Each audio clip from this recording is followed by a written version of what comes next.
radiojovempan.com.br. Mais uma vez com o Dr. Roberto Senise, que batalha pela moralidade no futebol, depois do imoral julgamento, aquela mutreta, aquela safadeza que tirou a Portuguesa da Série A, que ela conseguiu dentro de campo, e colocou o Fluminense, que não conseguiu. Pela terceira vez o Fluminense é beneficiado pelo Tribunaleco do Rio de Janeiro.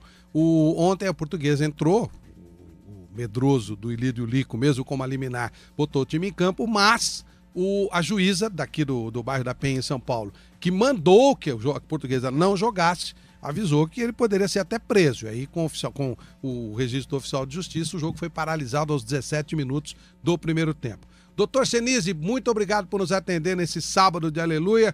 Bom dia para o senhor. O que o senhor pode nos dizer sobre tudo isso que aconteceu ontem no início da Série B? Bom dia, doutor Senise. Bom dia, Flávio. Bom dia aos ouvintes da Rádio Jovem Pan.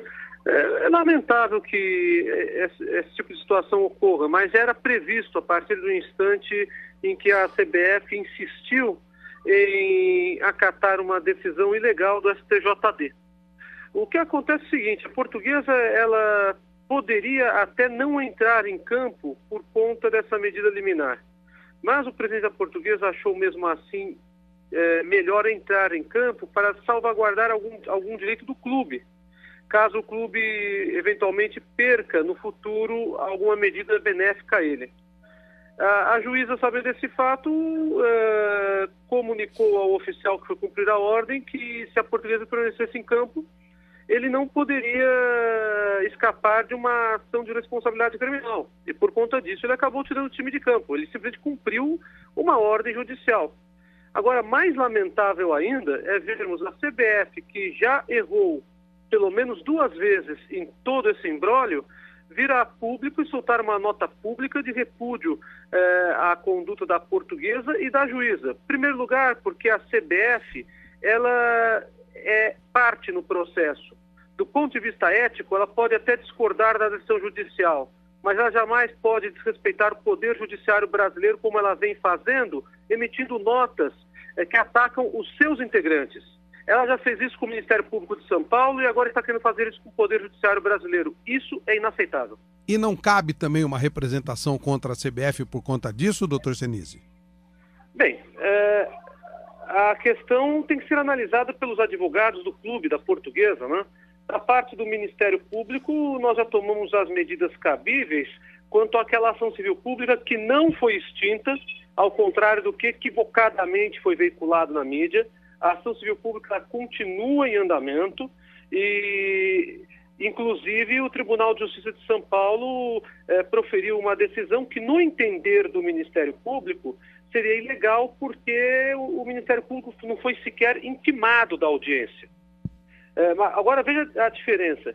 Você não concordar com uma decisão judicial faz parte do sistema. Claro. Você afrontar uma decisão judicial, como a CBF fez em nota pública no site dela, que está no site dela hoje, é inadmissível. A Portuguesa pode perder os pontos por WO se for cassada essa liminar aqui do bairro da Penha, doutor Senise? É possível. Agora nós estamos diante de N possibilidades, Flávio. A partir do instante em que a CBF, ao invés de resguardar uma estabilidade de um torneio, que é o torneio principal da América Latina, que é o Campeonato Brasileiro, ela se preocupou pura e simplesmente em cumprir uma decisão considerada por vários juristas e também pelo Ministério Público de São Paulo e por outros advogados como uma decisão ilegal. A CBF ela deveria ter tomado toda a cautela antes disso chegar a esse ponto. E agora nós estamos, por uma visão unívoca, por uma visão unilateral da Confederação Brasileira de Futebol, enfrentando todas essas confusões. Bom, o presidente da Portuguesa botou o time em campo. Aí ele saiu porque foi ameaçado até de prisão, né? Ele não está cumprindo uma ordem judicial. Aí ele tirou o time e pode perder os pontos. Que situação? Como é que se resolve isso, doutor Senise? Bom, a perda dos pontos tem que ser analisada pela Justiça Desportiva. O STJD parece que irá receber nas próximas horas ou nos próximos dias uma representação do Dr. Paulo Schmidt, que é o procurador que atua no STJD. Claro que o Código Brasileiro de Justiça Desportiva contempla a possibilidade de perda dos pontos, sim. Então é um risco que o clube vai correr, de perder os pontos da partida. Com relação a eventual risco de descenso para a Série C, tem que se observar um procedimento um pouco mais específico.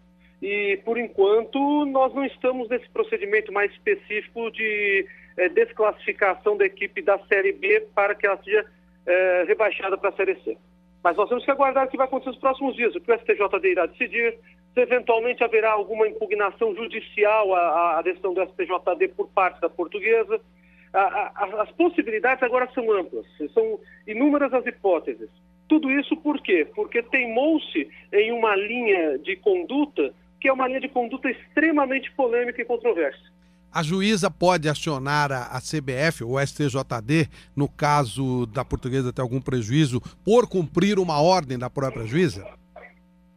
A juíza, ela pode ser provocada a tomar medidas contra a CBF caso a Portuguesa venha a ser punida por cumprir uma ordem judicial.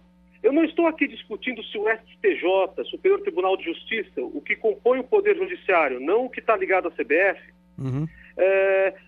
tem razão ou não em deslocar as ações individuais para o Rio de Janeiro. Certo. O que eu estou aqui dizendo é o seguinte: a juíza, dentro de sua competência, dentro de sua atuação funcional como juíza, entendeu que, apesar da decisão do STJ nesse sentido, ela teria competência para julgar aquele caso. Agora, não cabe à CBF simplesmente vir a público e falar que vai punir os responsáveis pela decisão. A juíza, ela simplesmente exerce um munus público, Flávio. Ela está investida de autoridade judiciária para tanto. Se ela entende que a decisão do STJ não abrange aquela ação individual, ela não pode vir a ser responsabilizada sobre isso. É uma pena, é lamentável o teor da nota que a CBF colocou no seu site oficial. Melhor seria que a entidade, pura e simplesmente, se manifestasse discordando com todo o respeito da decisão judicial. Isso faz parte do processo. Agora, dizer que vai tomar as medidas cabíveis pelos prejuízos causados à entidade pelo cumprimento de uma ordem judicial é lamentável. Eles estão se colocando acima da lei, não é de hoje. Por último, doutor Senise, pode acontecer alguma surpresa quando o Fluminense, hoje com a maior cara de pau do mundo, entrar em campo para jogar pela primeira divisão? O senhor acredita que possa ter alguma surpresa, aparecer alguma coisa? Tem alguma possibilidade, doutor Senise? Eu tenho a impressão que não, mas eu não tenho bola de cristal, né, Flávio? Tenho a impressão que não, porque o Fluminense ele sequer é parte nesse processo, né? Nesse processo que a juíza de Penha de França decidiu, a parte é a Confederação Brasileira de Futebol, não o Fluminense. Então eu não acredito que o Fluminense venha a ser surpreendido com alguma medida que venha a prejudicá-lo nesse momento. Doutor Roberto Senise, obrigado por nos atender mais uma vez. Interrompemos o seu feriado. O senhor é uma pessoa extremamente gentil conosco. E tomara que em algum momento o futebol, que infelizmente tem toda essa bajulação, porque os dirigentes do futebol formam uma ação entre amigos, um bando de puxa-sacos, de cordeirinhos, foram lamber as botas de dois incompetentes, como Marinho e Marco Polo Donero, que jamais fizeram algo que presta pelo futebol, e eles foram lá babar ovo na quarta-feira, e agora prejudica os clubes, temos campeonatos menores do que deveríamos ter por culpa deles, e eles se acham acima do bem e do mal, a ponto de afrontar a justiça brasileira. Eu fico muito na expectativa de que eles recebam aquilo que merecem. Muito bom dia para o senhor, muito obrigado, boa Páscoa, doutor Senise. Muito obrigado a todos os ouvintes da Rádio Jovem Pan.